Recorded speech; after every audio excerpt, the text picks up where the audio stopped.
نه کارمالی تش په دې هم نه کېږي چې موږ راوځو او په براول کې جلوس وباسو او چغې ووایو چې کشمیر بنېږي پاکستان وروره په دې باندې کشمیر نه ازادېږي یو ټوس اقدام پکار دی یو تحریک پکار دی او په دې هندوانو د برابر خطل پکار دي چې د دوی نه موږ د خپلو خویندو میندو د دوی نه موږ د خپلو یتیمانو د دوی نه موږ د خپلو بزرګانو او د دوی چې دا کم ظلم کړی کم بربریت یې کړی موږ د دې نه د دې تپوس وکړو عزتمندو د دیر د خاورې هر ځوان مجاهد دی د دیر د خاورې هر سپین ږیری مجاهد دی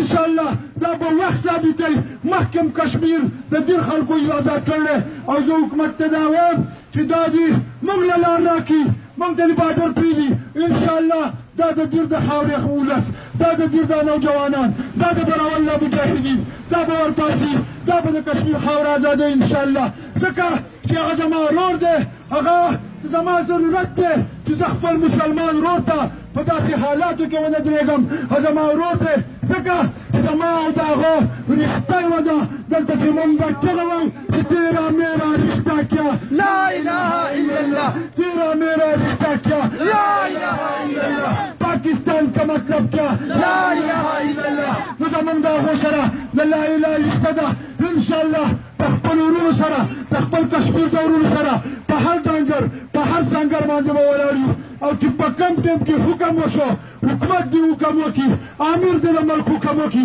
او بیا دې تماشه وکړي چې دا عوام دا د سیول ډیفنس نوجوانان دا د نورو چې کومه تنظیمونه دي د هغو مشران چې دا څنګه جنګېږي څنګه دې خپل مسلمان ورور تپوس کوي څنګه د دې لپاره د جهاد اعلان کوي انشاءالله تحریک به جاري چې تر څو پورې کشمیر آزاد شوی دی تر څو پورې چې کشمیر د دنیا په خاوره باندې یو مسلمان ملک نه ډیکلیر شوی تر څو پورې چې دا هندو سامراج د کشمیر نه وتی دی د هغې پورې به دا جدوجهد جاري موږ به خپل اواز اوچتو د ایجنسیانو وروڼو ته وایم چې دا اواز به دا ایوانونو ته ورسوي او حکومت وخت هم دا وایم چې دا اواز دې په بین الاقوام کې اوچت کړي اول یې په صحیح طریقه په دا علاق کشمیر آزاد شي او که په دا علاق کې نشي ازادولی نو بیا موږ هسې دا چغې نه وایو چې تیرا میرا رشته کیا لا اله الا الله ځکه چې د هغې څخه بیا زما د لا اله رشته ده نو چې څوک هم په هغې ظلم کوي دا په ما ظلم کوي